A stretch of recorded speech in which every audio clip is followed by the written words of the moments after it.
Hello from Idaho. I strive to provide interesting videos about motorcycles, fabrication, welding, electronics, machining, and general creativity. I hope you enjoy.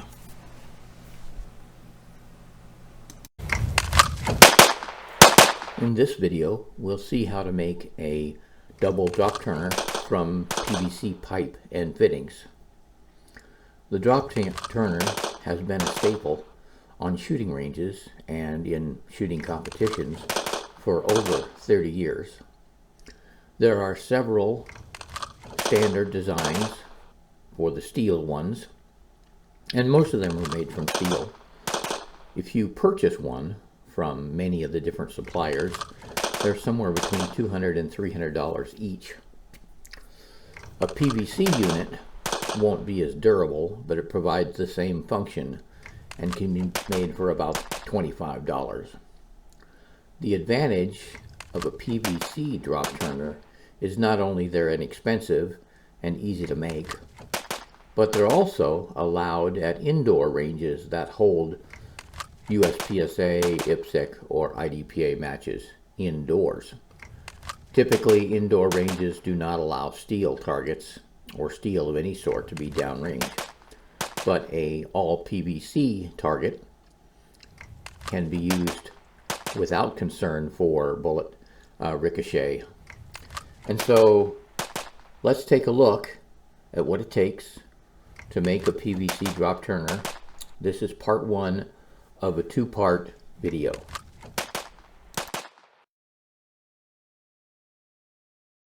Here's everything you need to make my double drop turner target, except for a couple of 1 1/4 inch end caps. I couldn't find them last time I went to the hardware store. So in depth, we got a piece of 1 inch PVC and 3 pieces of 1 1/4. One of them will become the drop tube. The others, this one will become the legs, and this one helps build the target, the drop assembly. We've got a 1 1/4 to 1 1/2 bushing. Let me check my plans. So one thing I do, probably most people think I'm crazy, is that I always create a full set of CAD plans. Okay, 1 1/4 to 1 1/2 inch PVC bushing. So I always make a full set of CAD plans. This is 10 pages, shows every part, dimensions, how they fit together. And of course it allows me to double check the design so I don't have to do it twice. I will make these plans available for a nominal fee. And anyway, back to the parts. So we've got this 1 1/4 to 1 1/2 inch bushing that serves as a doubler on an area that's high stress. We've got a couple of 1 1/4 inch T's. We got a 1 1/4 by 1 1/4 by 1 T. Here's one of the pieces of magic. This is a 5-way 1 1/4 inch T. Not typically available at hardware stores or any of the big box stores, but they are readily available on the internet from places that cater to people that are making non-plumbing things out of PVC, like furniture and whatnot. There's a set of 4 little rubber feet. I won't use these screws, I'll bolt them on. But so that's basically a complete kit, except, like I say, for the 1 1/4 inch caps that I don't yet have, but I'll have them by the end. Well, there's lots of ways to cut PVC pipe. I like my little Stanley toolbox saw.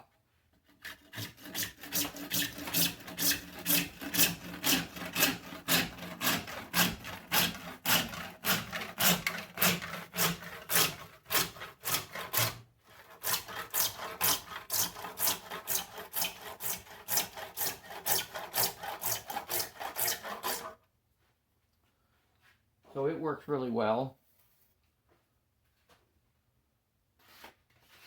I'm just harvesting this 1 1/4 inch piece of pipe from a previous thing that I dismantled. You can also cut it with an abrasive wheel on your 90-degree angle grinder. I call them a skinny wheel.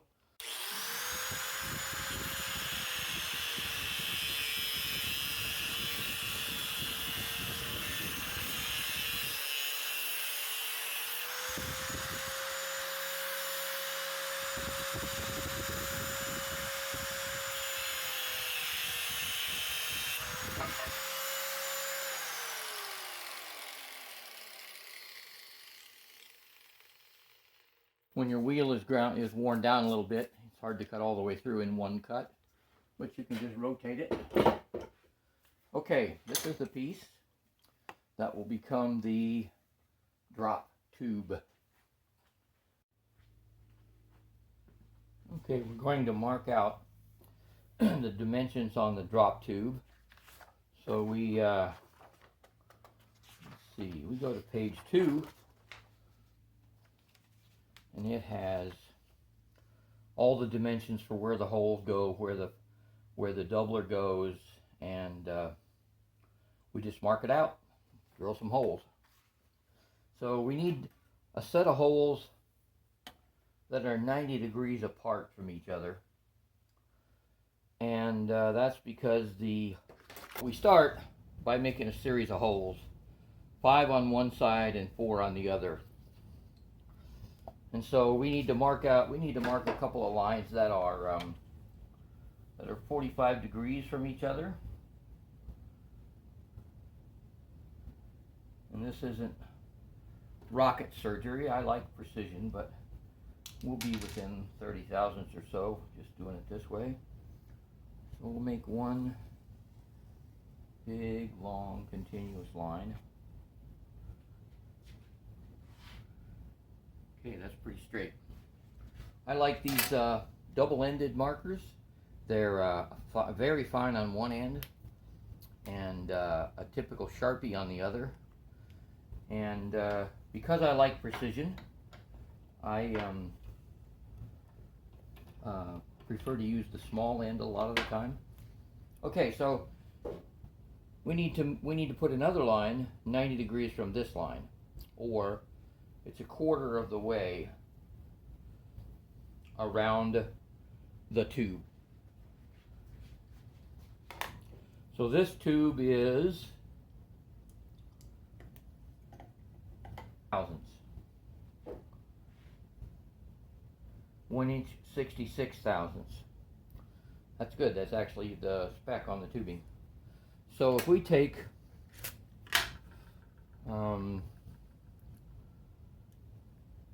1.66 times pi equals, so pi times the diameter gives us the circumference. So the circumference around this tube is 5.21, and we can prove that with a tape measure, but of course we won't get that precise. Let's do it this way. We got 11 and 7/32. So 11 and 7/32 is 5.21, or pretty damn close. So if we divide this number by 4, that means that from this line, 1.304 around the corner here will be 25%, 90 degrees from the original line. So we got 1.304, and we need to turn 0.304 into a number I can get on a tape measure. So 0.304 times, let's see how close we can get with a 64th. That's 19 and a half 64ths. We know that 20 64ths is 10/32, which is 5/16. So we're just a little bit under 5/16. 1 5/16. All right. We will go a little bit under 1 5/16. And we'll make a mark.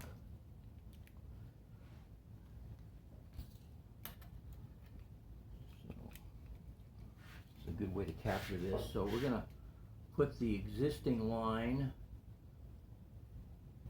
on, let's say, 4. And then we're going to go 1 5/16.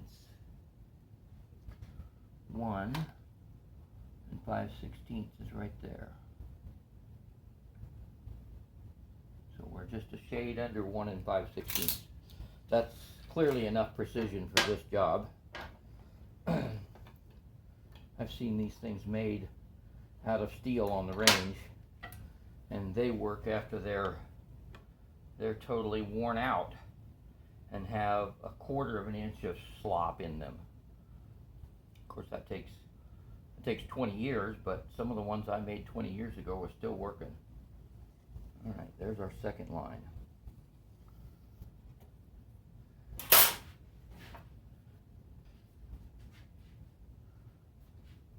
Sometimes a 16-inch T-square really is nice.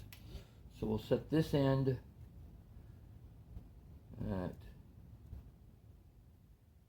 2.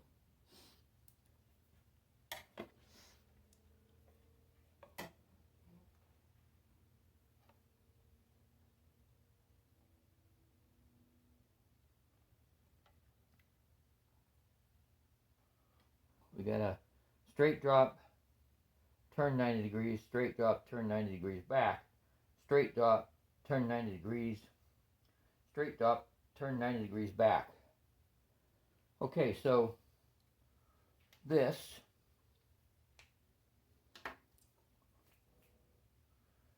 will be our drop tube. So now we need to drill 9 9/32 holes.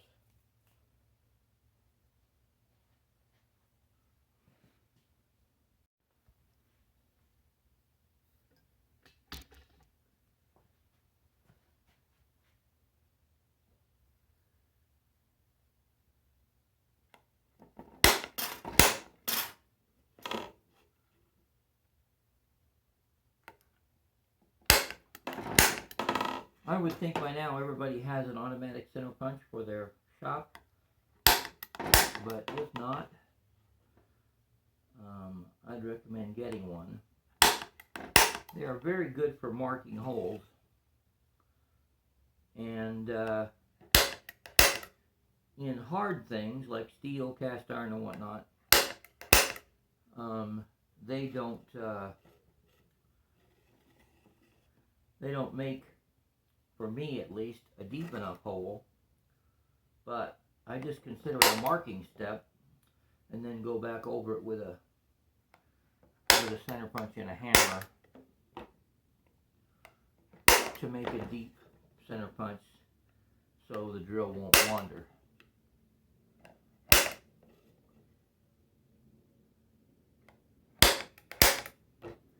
Okay, now let's double check. I always double check. Got our gap here.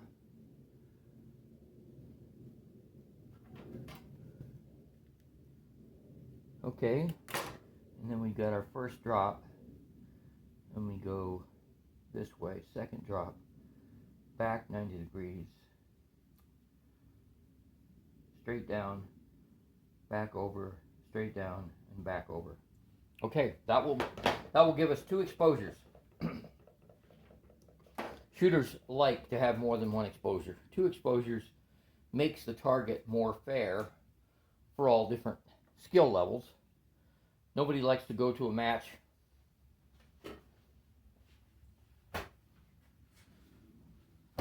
no one likes to go to a match and have the target completely disappear before they even get to shoot at it. And the fast guys, they're always going to shoot it on the first exposure, so it doesn't matter to them that it has 2 exposures. Okay, time to drill.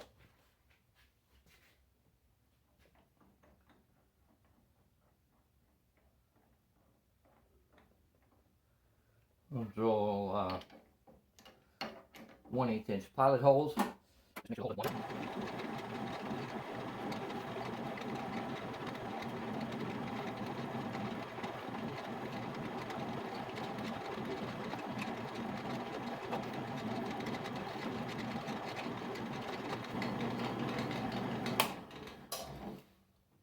If you don't have a drill press, no worries. This is not the space shuttle. We don't need 10,000th of an inch precision. The spacer bearing needs to be a little bit loose. I've got to, in the midst of my time, so that first second, I need to do about 30,000. Extra space for the bearing.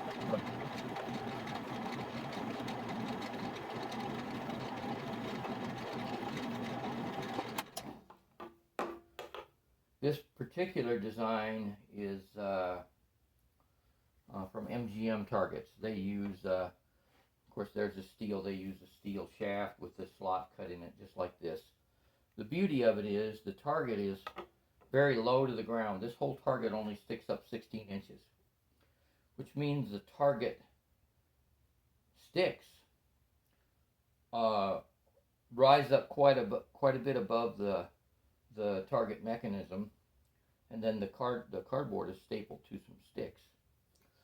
And so that means that this target itself, the mechanism, is pretty far away from where the bullets will impact the cardboard target, which keeps this mechanism a lot more safe. A steel base can stand to be shot a little bit with a pistol. It won't survive rifle rounds, of course, but this won't survive being shot with anything, even a 22. And so the fact that it's low and short will help make it survive.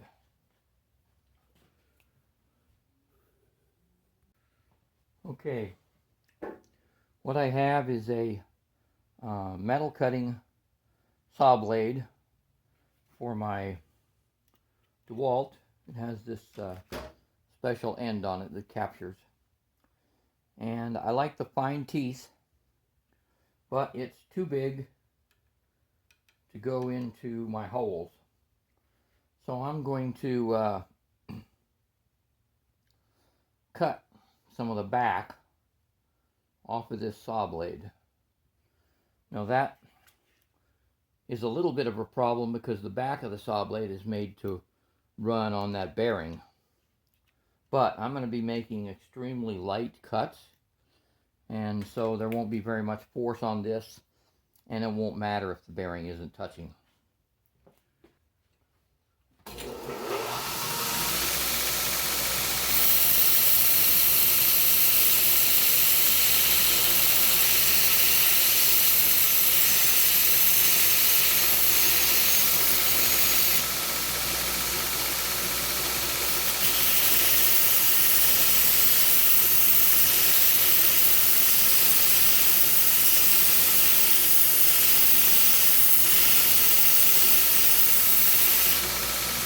Okay, that's about the profile I want. I think that'll fit in the hole.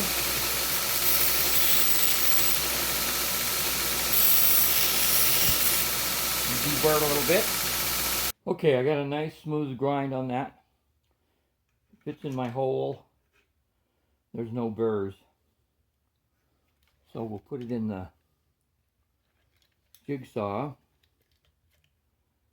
and get the blade all the way down and see if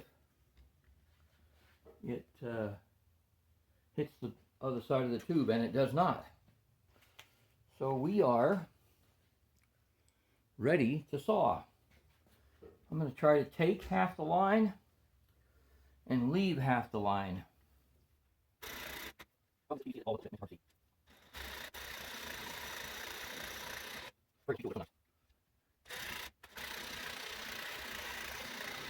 Okay, that's all the guys. And we pilot. Let's move it. I'm going to go ahead and cut all 3 these straight ones here.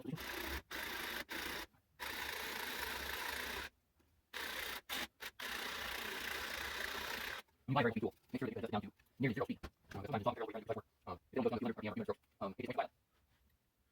And if you don't have a coffee heater in your shop, I recommend one of those as well. This one actually is made to be coffee. It's made to these aromatic waxes. I found it in the food area of Red Liars. And it does a really good job to keep your coffee on. Alright, let's break that.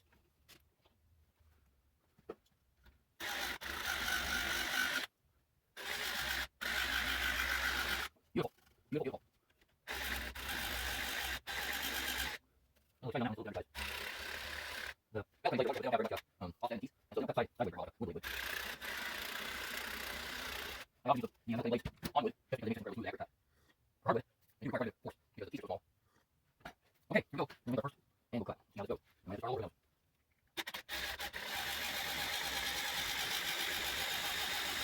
Alright, that's not bad. My best is cut.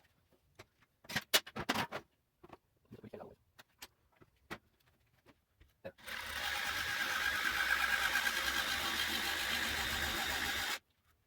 Right, now you can see how this is going to work. The whole pipe is going to slide in here, and it's down in it. And the pin will follow this line. So go straight down, we'll turn, we'll go straight down, and that is the end of the double drop turn. MGM style. Alright, a couple more. Need to avoid right sideways.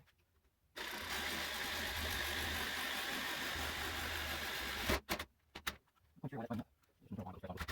This way. That's what I'm going to straight on like this way.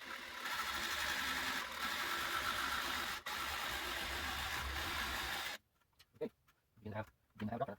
You have to start. And just keep it screwed up. For one more cut. One more cut.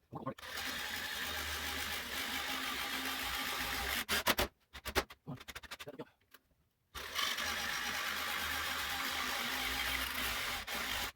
Alright, one more set.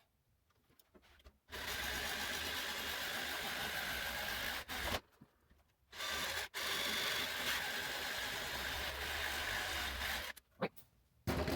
Yay. Okay, I've got a little bushing made that fits onto a 1/4 inch bolt. So it's bigger than a 1/4 inch bolt. It's actually 9/32.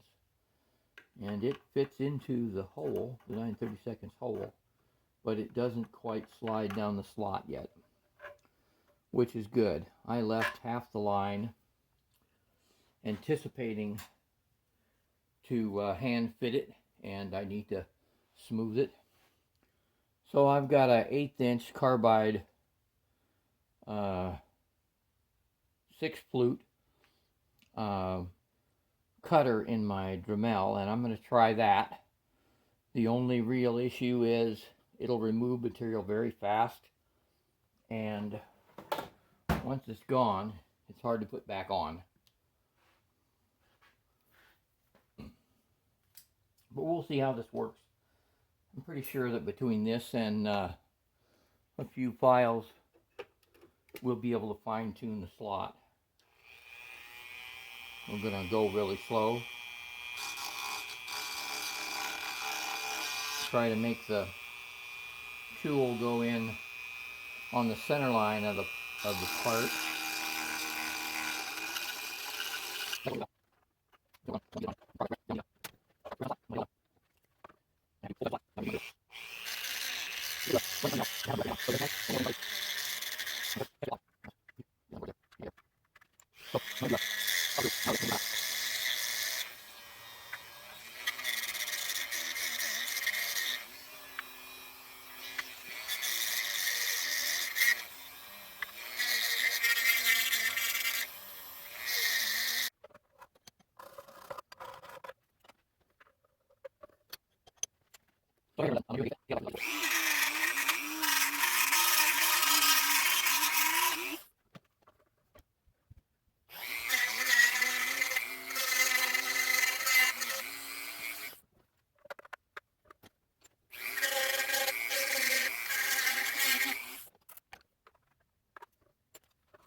Okay, time to wrap this up. I had hoped to build this thing all in one video, but I got a late start, and So I'm going to make it in 2 parts.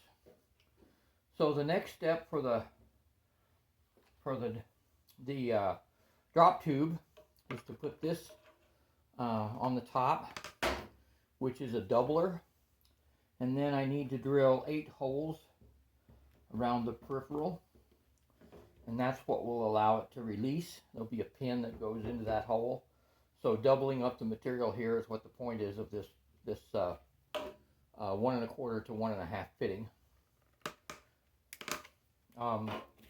This end goes into the PVC 5-way T after I cut it off, shorten it to the right length. And then we'll get legs out this way. And then we'll be done with the drop tube assembly.